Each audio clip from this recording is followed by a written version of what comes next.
Guys, welcome to the J. Scott Outdoors podcast. Today is going to be a great episode with Cody Nelson of the Outdoorsmans in Phoenix, and we're going to be talking about the new Swarovski BTX, which is a pretty cool new concept of being able to look through a spotting scope with both eyes. And everyone's pretty fired up about it. I know I'm excited. The 95 millimeter STX Swarovski spotting scope is the best spotting scope I've ever looked through.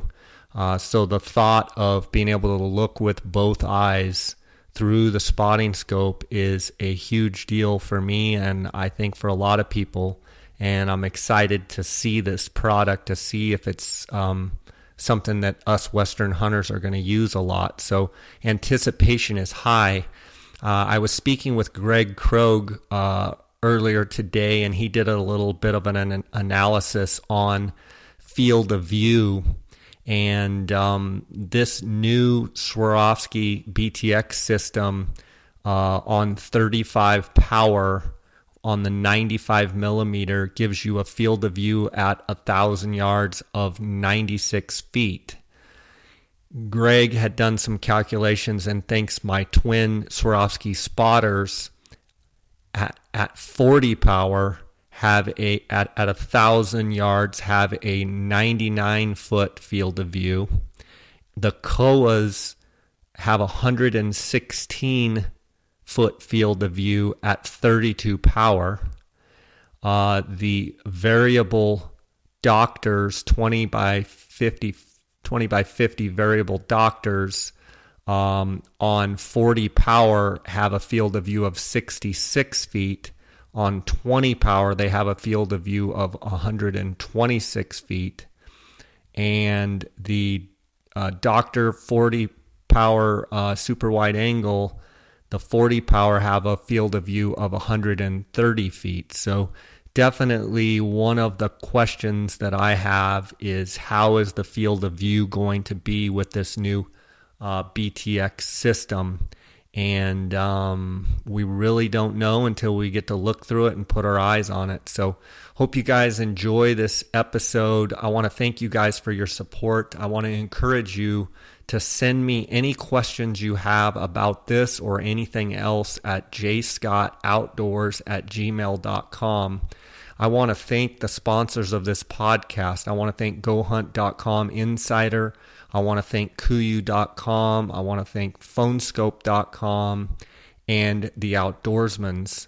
And Cody Nelson was gracious enough to sit down here with me and talk about this new product. So let's get right to this episode. Also, a reminder, Dark Holborn and I are going to be doing a turkey hunting seminar on March 21st, 6 p.m., Calvary Church, which is west of, just off I-17 freeway. You can see it right from the freeway, around Cactus, I don't have the exact street, but around Cactus. If you have any questions, you can email me. We are going to be doing a video presentation as well as doing a question and answer session. So it's free, no charge, and they're also raffling off a Gould's turkey hunt there, $10 a ticket. So love to see you guys out there. If you're a podcast listener, make sure you come up and say hi. I want to meet every single one of you. So let's get right to this episode. Welcome to the J. Scott Outdoors podcast. I'm actually on location in Phoenix, Arizona, down at the Outdoorsmans. And it took me about 6 minutes to get in the door because there was a long line of customers out the door. And I finally made my way in back here to the headquarters at the Outdoorsmans. I've got Cody Nelson here. We're surrounded by goodies here. Cody, yeah, how's it going? It's been kind of a whirlwind 4 or 5 days, but we're doing pretty good. It's the new, we got to jump right into it. Yeah. We might as well. The Swarovski BTX has kind of lit the world on fire. Last time we talked, we were at the SCI convention, and I believe you and me and Dar sat down and we had a good conversation. And I know you had the Western Hunting Expo after that. And yep. How was the overall show season? It was interesting. Sheep Show was a great show, and we did really well there. SCI was a phenomenal show. I think the actual numbers were down a little bit, in attendance.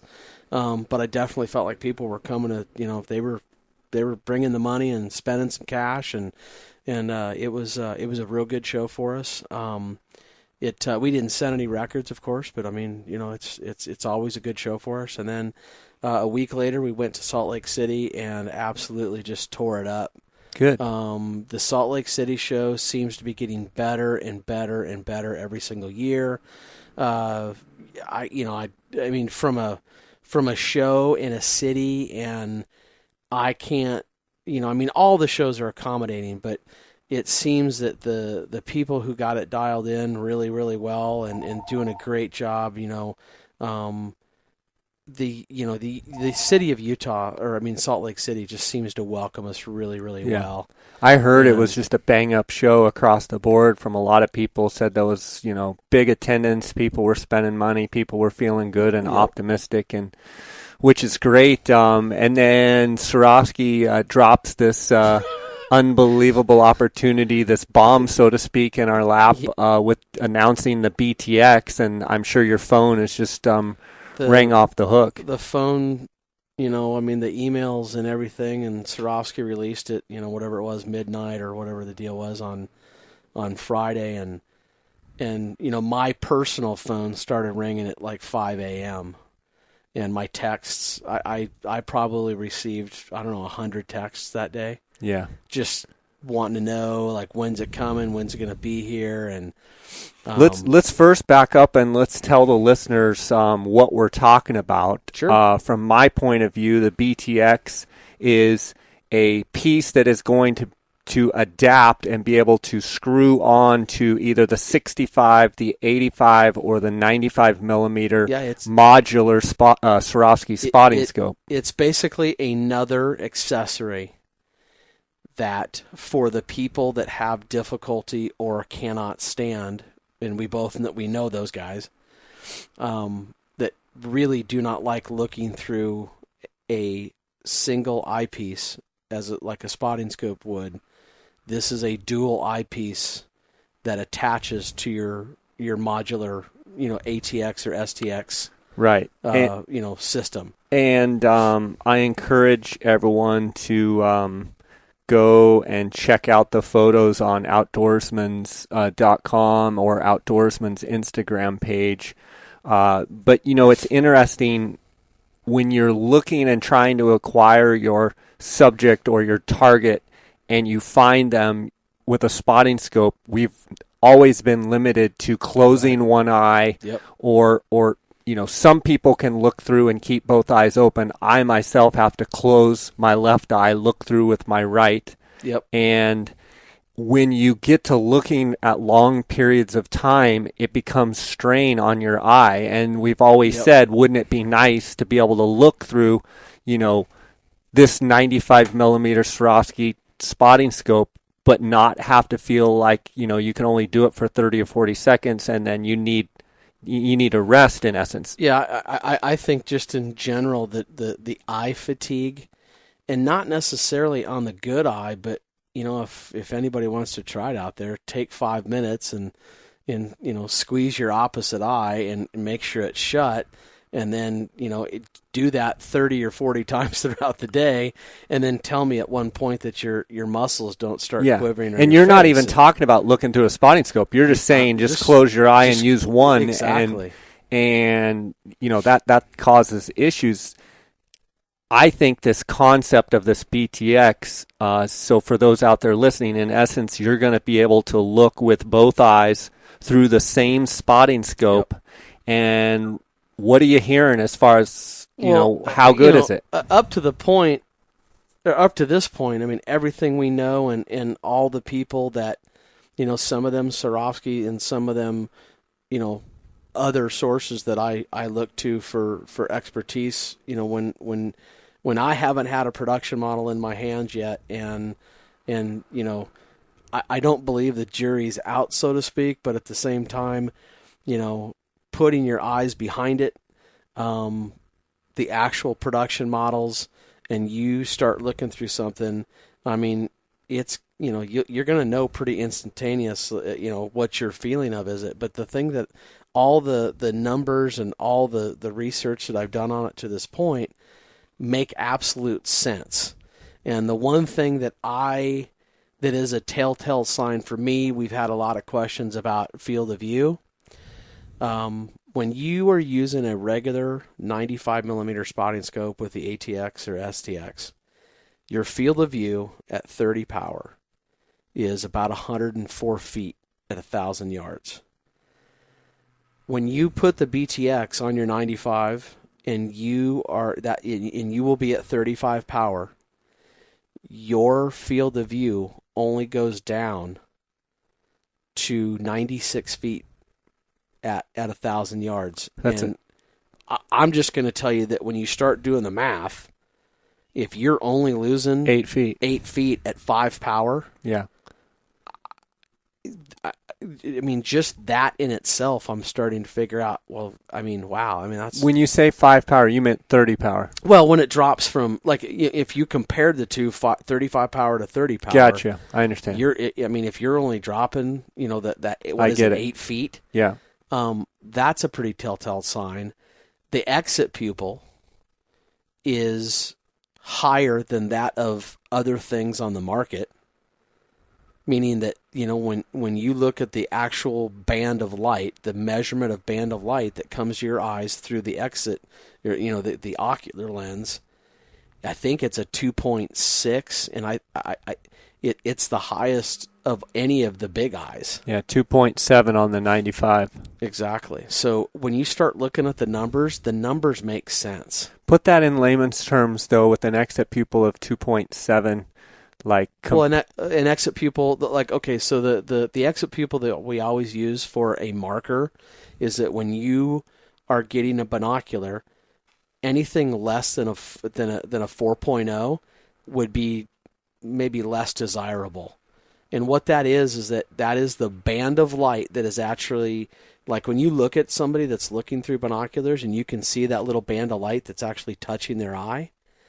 That's how wide it is in terms of millimeters. So the wider the band of light, or the bigger the band of light, the more the light that's reaching your eye.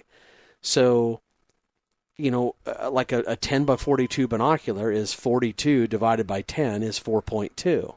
So, a spotting scope in relative terms, when you start getting into below a 3, that's when people start kind of straining. And that's what makes the eyepieces of the ATX, STX, and the BTX. That's what's going to be really the telltale sign is when you put your eyes up to those. If you're struggling to look through them, which, by everything we've seen and all that we've looked at, this should be like looking through basically, a set of ELs. Yeah. I mean, so we're going to get. What we're hoping for is we're going to get the wow factor that you always get when you buy Swarovski. You Exactly. get that pop, you get that real crisp, sharp, just really clear. And I mean, I think it could be a phenomenal piece. To kind of go back, Jay, on the power, and I know you and I have discussed this before, and I did a lot of my own personal research in the field, and especially when the COAs became big and the doctors got big, and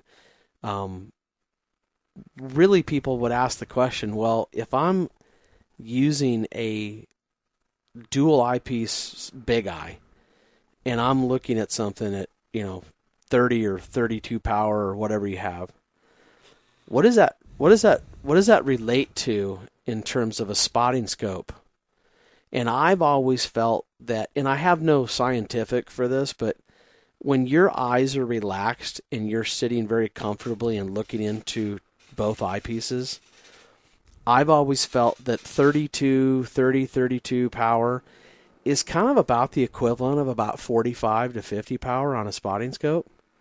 And I know that there's no real way to, but I'm just telling you that when you're relaxed and your eyes are seeing those, that image, mm-hmm.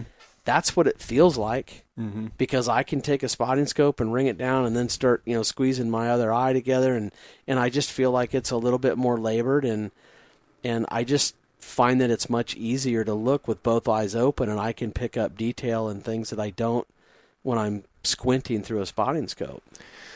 So with this BTX, it's only going to be adaptable to the modular Swarovski ATX or STX model of spotting scope, which come in 65 millimeter, 85 millimeter, and 95 millimeter. And you will be able to use, to give everybody a perfect example, when you take the BTX and you apply it to the 65 modular, when you put those two together, the power drops down from 35 to 30.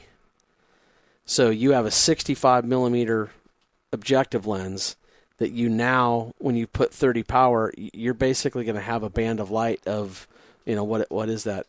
Just over 2. Yeah. Which, that's better than a lot of spotting scopes, at lower power. I mean, so I think you're going to be doing really good with that product. It's probably going to be, I haven't seen it through the 65s, but I think it's going to be pretty phenomenal. Well, like I have the twin spotters. I have the 25 by 50. Yes. I have the twin Swarovski spotting scopes, the STS, the 25 by 50 eyepiece with the 65 millimeter. So in essence, I have 25 by 65. That's correct. And that setup will be 30 by 65. That's correct.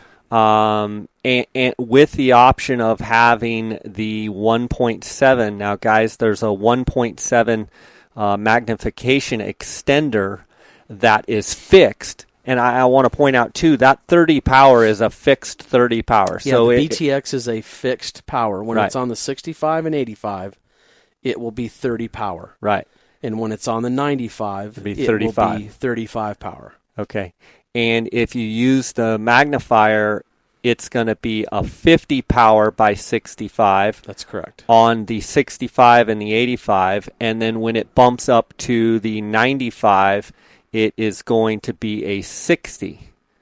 That's, yes. So in other words, you'll have a 60 by 95 millimeter. That's correct. That could be interesting. That's in certain applications, like sun at your back and looking, 3-4 miles away. Exactly. It could. I'm anxious to see that. And by the way, the extender, we've had this question a lot already this week. The extender actually works with the ATX and STX spotting scope as well. Okay, that was going to be a question I was going to ask. Yeah. So what you're telling me is that extender will also work not only with the BTX, which is the new product, but it will work with the other eyepieces, the 30 to 70. So or the 20 to 60. The extender in the videos that I've seen and the pictures that I've seen at the extended ranges, it's like I was telling the guys up front when we were watching. I'm like, I kept waiting for it to get dark, and it just never got dark. Yeah. And I was like, wow, this is... So I want to back up and talk about that's a good point, because we're all fired up about the BTX, but the magnifier itself is pretty unique because from someone who digiscopes a lot, someone who takes photos, and being able to use that magnifier and gather as much light as a 95 millimeter objective with the magnification. I mean, literally our photos at something at a mile away could be unbelievable. Well, I Jay, I don't know. I've used this term so much in the last few days. Look, when we get to field test and take the actual production models and put it on, I think that the only word that you say about this whole system is game changer. Well, and that's two words, but the whole point I'm trying to make is that, just from what I've seen it actually do, and we're not even talking about production models, this is unreal. Yeah. I've been slow to weigh in on it. People have asked me, you just bought the twin spotting scopes, and you've been so high on those, which I am. And I kind of feel like, okay, let's see what you got. I want to check it out. Exactly. And if it's better, it's better. But I'm not going to crown it the king until I get to look through it and get to test it. But if it's half as good as I think it's going to be unbelievable. But I think that's the truth is, Jay, is that that's why, there are certain people that if you compared COAs and doctors right now, there are some people that for their eyes, they may see better through the COAs, or they may be see through the doctors, or that's what I'm saying is that, I've heard kind of the naysayers out there, on Instagram or Facebook or whatever, and I'm thinking, how, until you actually put your own eyes to it, you can't make a decision. You got to make that decision, and that's the whole thing is that, everybody can talk about what they want and what's best for them, and but the bottom line comes down to is when you put your eyes on it, you'll know exactly what that means. It won't take long to realize if it's a home run or a double. Yeah, I've always, any piece of glass or new piece of glass that I've ever looked through, whether it was the 1250 ELs or, when I first compared the older 15s versus the new 15s, it was pretty instantaneous what I got out of it. Yeah. With the old 15s, I was like, I didn't think they could improve much, but they did. Well, it's kind of like going from the STS 80 or ST80 HD spotting scope, and then the 95 millimeter XTX with the 30 to 70, and you're like, well, how much better can it be? And then boom, you crank the thing to 70 power, and you're going, wow. Well, Jay, that's the most usable over 50 power anything. Yeah. I've never looked through a spotting scope that does what it does all the way to 70 power. Yeah, no, for sure. But you bring up a good point about the magnifier. I think that's pretty cool. Yeah. Even if the BTX isn't for the person, the magnifier is a whole nother thing. Like if Swarovski just came out with the magnifier, and not even the BTX, we'd be fired up thinking now have the ability to up our magnification. That in itself is, and again, people are going to go, well, when you put another piece of glass in between it, I shoot one of my big camera all the time when I'm shooting photos. Exactly. I shoot a 1.4 extender all the time. So in the camera world, Jake, I was listening to Jake, and we've been doing this with camera equipment for a long time. Right. This is not a new concept, but now that we're putting it together with optics, I'm as excited about the extender. That's a lie. I'm more excited about the BTX, but the extender is a very cool product, and I'm very excited about that. I'm looking at the weights, and the weight of the BTX in ounces should be just a touch over 6 pounds. It's on the 95 is 97.3 ounces, which is just a hair over 6 pounds. On the 85, it's 88.8 ounces. And on the 65 millimeter, it's 77.3. The one question I would have for you is, if you're going to get the BTX, wouldn't you think that the majority of people are either going to put it on an 85 or a 95? Tell me the application where the 65 is going to be. Well, I think if a guy's just ultimately trying to save weight, and there's an excellent reason why. I guess I could see taking it on that Dahl sheet pump where I don't want to take. What if a guy just hates looking through a spotting scope? I know people that would rather not take a spotting scope and take a set of 15s only. But now, for that weight, you give them a BTX, they can have a chest binocular and the BTX and look through that comfort and really not be completely, totally breaking the bank in terms of weight. Yeah. I get that. The other one that I just, to give you guys kind of a numbers thing, if you take the 85 millimeter modular objective lens and put the BTX on it, you have a 2.8 exit pupil. That's an exit pupil that's bigger than any of the big eyes. Mm-hmm. And I'm not sure exactly what the... It says a 2.2 on the 65 millimeter. What does it say? I'm looking at my spec sheets. I'm sorry, guys, because I haven't memorized all this yet.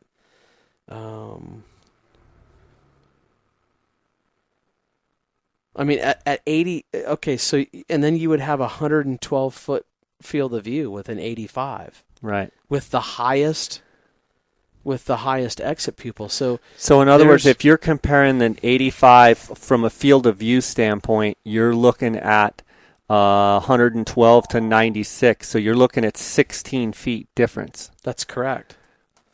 And you're looking at 50 power you're looking at 30 power instead of 35. I almost think going with 35 and having that extra 5 power is going to be worth it. I mean, you make a good point, and there's a good argument for that. But let me throw this one at you. How much it's 88 ounces, right? 88.8 maybe? Yeah. With the 85? Yeah, 88.8. Okay, so divided by 16, that's 5.5 pounds, Jay. Yeah. Well, what's 77 ounces? That's the 65 millimeter. That's 4.8 pounds. So you got 4.8 pounds. So basically, I mean, let's just put this in a nutshell. And this is how excited we are about this. You're telling me that I can take a 65, 85, or a 95, and for 6 pounds and under, so 6 pounds, 5.5, and 4.8 pounds, you're telling me that I can have dual vision? Well, I can look through both eyes. It's the whole reason why, the Koas are, what are they, 14 pounds or whatever? They're 13 pounds. It's one of the reasons why I went from the Koas to the twins, because, the twins with the adapter, it's 7.5 pounds. So this BTX with the 95 is going to be a little over 6 pounds. So I'm going to be saving 1 more pound going with the BTX. And let's face it, too, there's times when, digiscoping and what have you, it's going to be better to have your BTX, and whether you digiscope through the BTX or have the option to pop that off, and you could even carry your other eyepiece, you can be digiscoping away. Jay, this is what's just so exciting about this, because Jake and I were talking, and Mark and the guys here in the shop, and we really started. I can't, I can go into all the specifics, but when you start really looking at it, I mean, this piece of gear,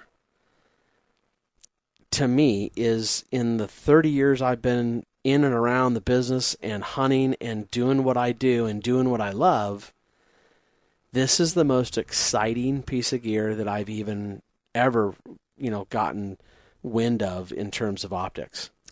Yeah, that's why I wanted to come down here and talk to you about it. You can talk rifle bullets, you can talk all the stuff.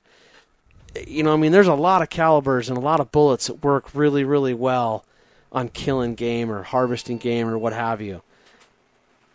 But, when someone called the shop on Friday, they were like, "Are you kidding me? I've hated spotting scopes forever." Yeah. And now I can have a piece of gear that I can look through and enjoy it at those longer distances, and that comfort. Yeah, with both eyes. With both eyes. And be able to glass for a long period of time. And, I mean, that's what we all like to do, and that's why there's been a big craze for big eyes. So this is definitely going to be interesting. Tell me about pre-orders. Tell me how this thing's going to shake out. Because now I'm aware there's not even one in the United States. As of right now, there's not. There might be a couple, with the salespeople back at Swarovski and whatnot, but that may have just arrived or whatnot. But what's going to happen is that on June 1st is when we're supposed to start seeing all the units at the stores. We are asking right now that people call in, and first of all, when did you say? June 1st is when they're supposed to start hitting the United States. Okay. And right now, we are asking that people, first of all, if you have any questions, call us. We'll go through the whole details of how they work, in what parts you need, and everything you got to go through. And then second of all, if people are wanting to do, we are taking pre-orders actively, and when you give us your pre-order, that's, you go in that number. And right now everything looks favorable. The sales have been, fantastic, but it looks favorable to everybody getting their, the first round of back orders. And we call them back orders right now, but it's really the initial offering. Yeah. It's initial, offerings, and Swarovski is they're listening, and we've ordered a bunch of these, and so it's this is really exciting. This is I'm more excited about this than I was from the EL range when it came out. This is going to be fun. Yeah.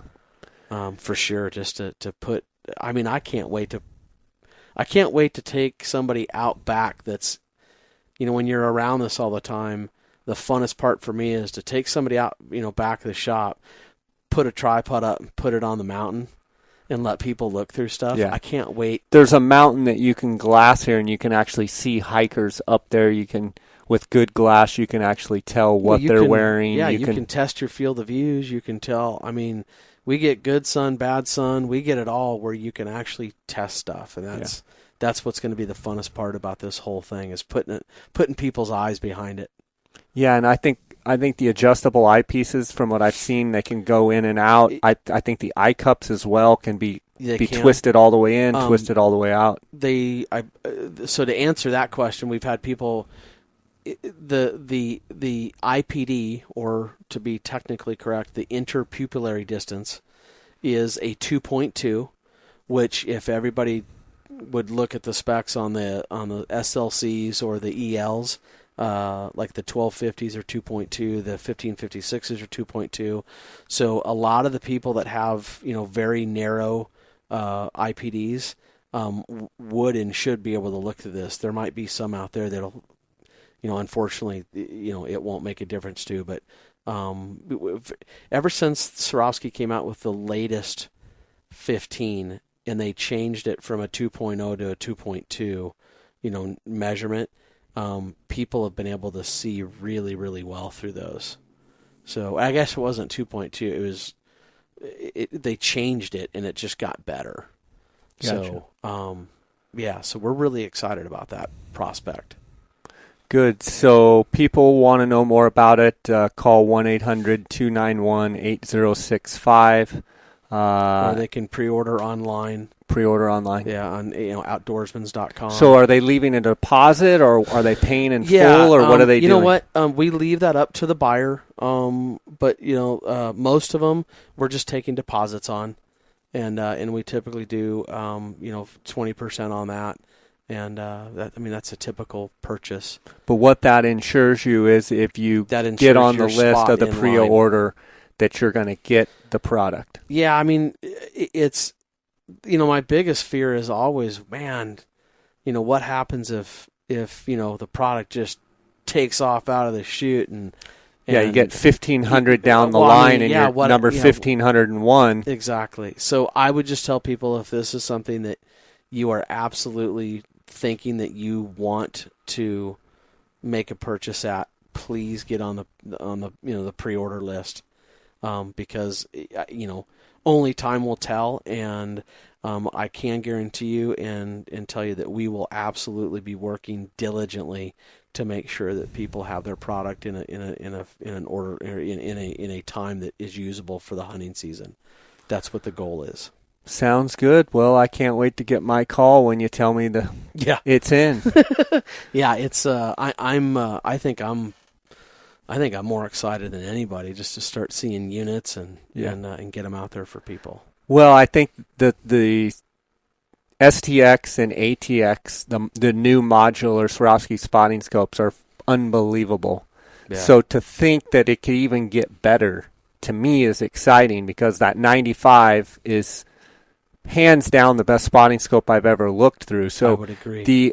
For me, having a 95 millimeter objective and having 35 power at just over 6 pounds, well, I'm cutting a pound off my twin spotters even. Yeah, exactly. So for me, I'm losing a pound.